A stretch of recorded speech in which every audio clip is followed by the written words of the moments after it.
Hi, everyone. Thanks again for joining us for another episode of the Fenn.Talks Podcast. On today's episode, we have Courtney O'Mara joining us from our Reno office, and we're talking about trust and estate documents and disputes for Nevada residents. So, Courtney, thanks for being here.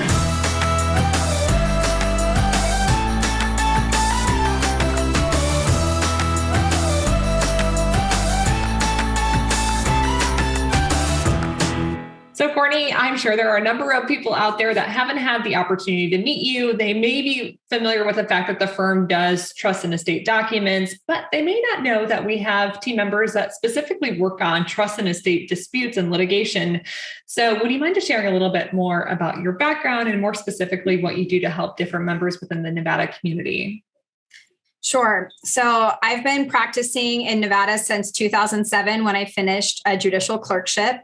I finished law school in 2006, and I've always practiced in Nevada. I started my practice really focusing on litigation matters. And soon after I started practice, I also started working on probate matters, some disputes, some just probate administration. And I've always found that area really interesting. So over the years, I got more and more experience with applying the skill set from litigation to the specific context of trust and estate disputes that come before the court. And here in Nevada, those are assigned to a probate department.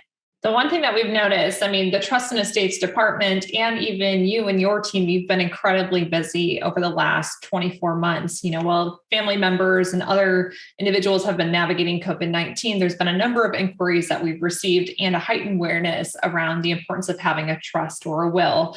So would love to just get your personal thoughts on why is it so important that individuals have a trust or a will, specifically in the state of Nevada?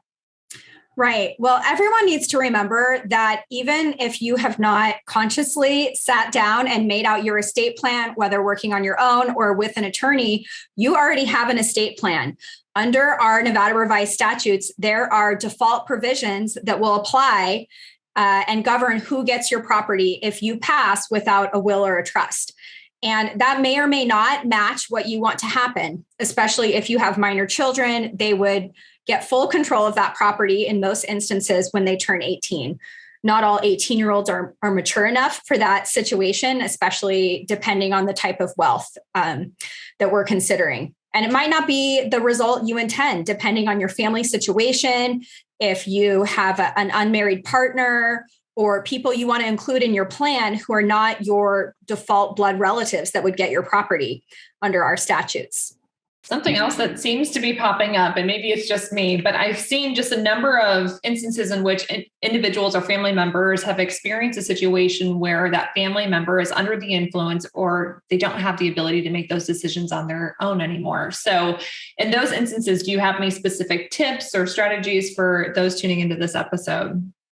Definitely. So a concept the listeners might be familiar with is in order to make a will or a trust, you have to have proper capacity. And so if you are too infirm or too mentally compromised to understand what you're doing, your documents may be subject to attack.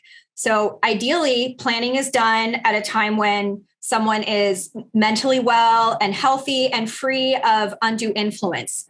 Undue influence is influence that is so great that it overbears what would otherwise be the true wishes of the testator or trustor.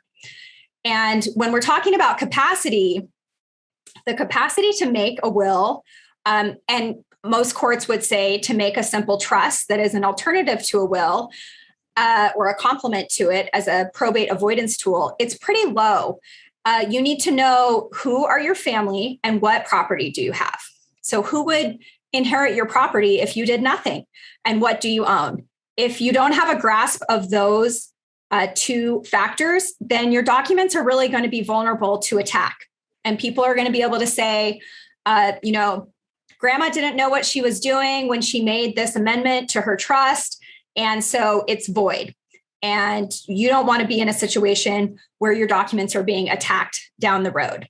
Now, Courtney, I know we're not offering any specific legal advice in this episode, but we're more so just bringing heightened awareness around, common questions or inquiries that we hear about on a consistent basis. And one thing that we've also heard a lot about is just the fact that there are instances where individuals feel like their loved ones' true wishes aren't being, spelled out properly within some of these documents. And so if individuals feel like that is the instance or that's the case when they're reviewing the documents, what suggestions would you have for them? Definitely, if you become aware of competing versions of a will or a trust, or that changes were made sometimes through documents downloaded from the internet or someone trying to use some self-help measures to make changes, consult an attorney. It's important to act in a timely manner because your rights can be lost if you don't act promptly. So if you're aware that there are two competing versions and you're not sure which one is going to be enforced, you're going to want to consult an attorney to see how does that impact your rights? What are the possible steps available to you to get some court guidance about how the property should be distributed?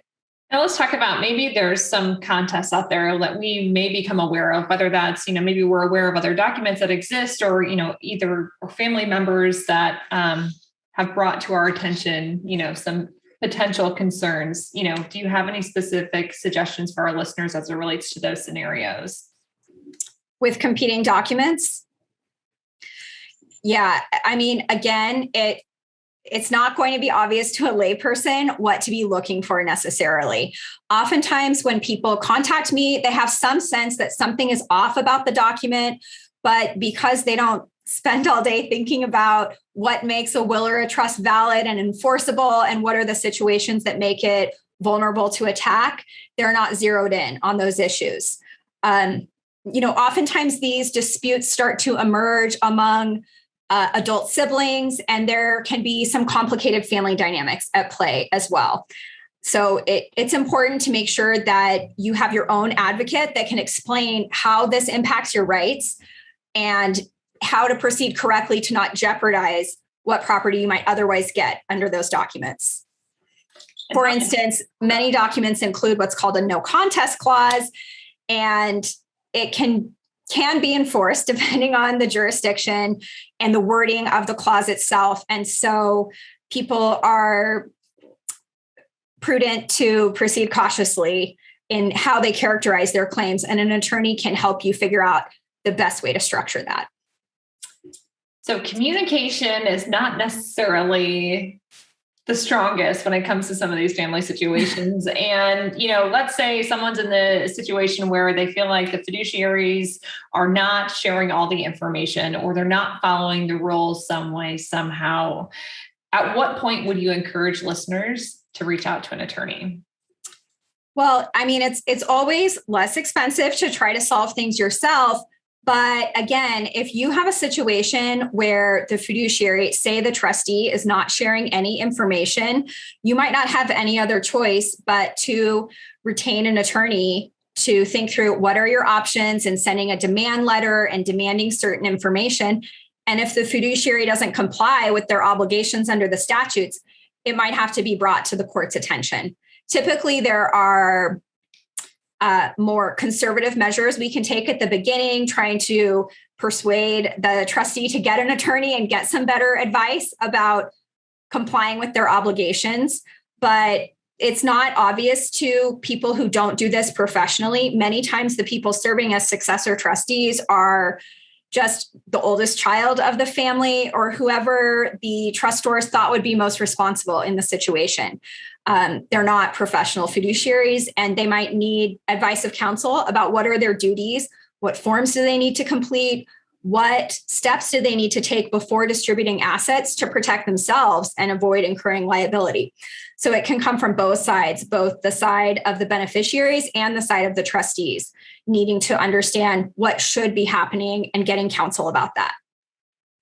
All right. So let's say an individual decides, it's time that I do bring in some additional support to get some, professional advice on how to best handle the situation moving forward. They're ready to start looking for an attorney. Of course, we're hopeful they look to Fennemore as a trusted resource in the business community, but I also think it'd be really nice if you could share just a little bit more about your professional opinion on what individuals should be looking for when trying to find a trust and estate litigation attorney. So many of my clients are from out of state. And so one thing to think about right away is the attorney that you're considering in the right jurisdiction?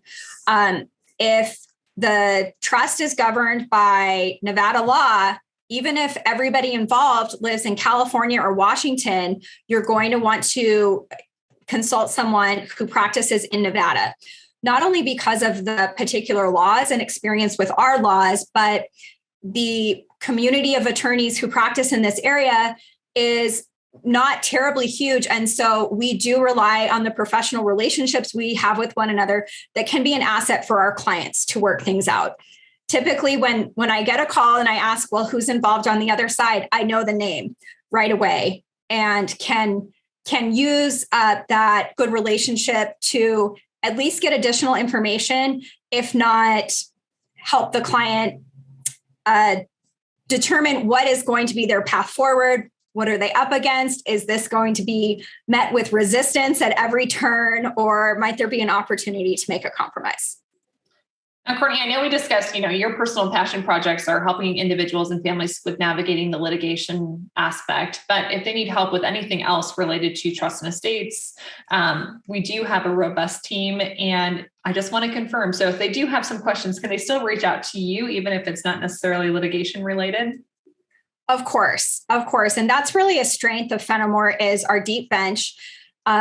And even in trusts and disputes, different business issues can come up or a real property issue. And because of our deep bench, we can call on our colleagues to help on those matters, different tax issues that aren't in my special area of expertise, but I could call on other attorneys in the firm to help us navigate those. So that's really an advantage of hiring our firm instead of a shop that just does maybe one or two things. Great. Well, I know as many individuals have been faced with health scares throughout the course of the last year, and many of us are preparing for, 2022, setting those goals for the new year.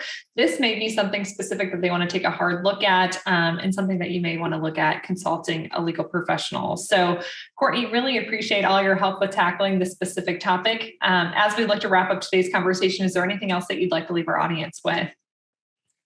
Those are great points, Lindsay. And the only other thing I would mention is don't forget about creditor claims.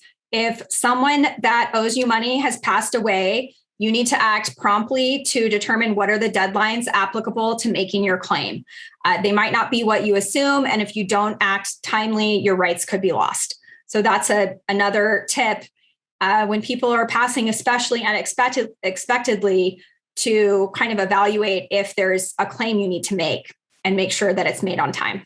Another good point. All right, Courtney. So for those individuals that are looking forward to reaching out to you, what's the best way for them to get in contact? Sure. I think in the notes, we will put all of the information for my page on the website. You can call my direct line, which is 775-788-2205, or reach out by email. Wonderful. Well, Courtney, thanks so much for joining us on this episode of the Fenn.Talks Podcast. Thank you for having me.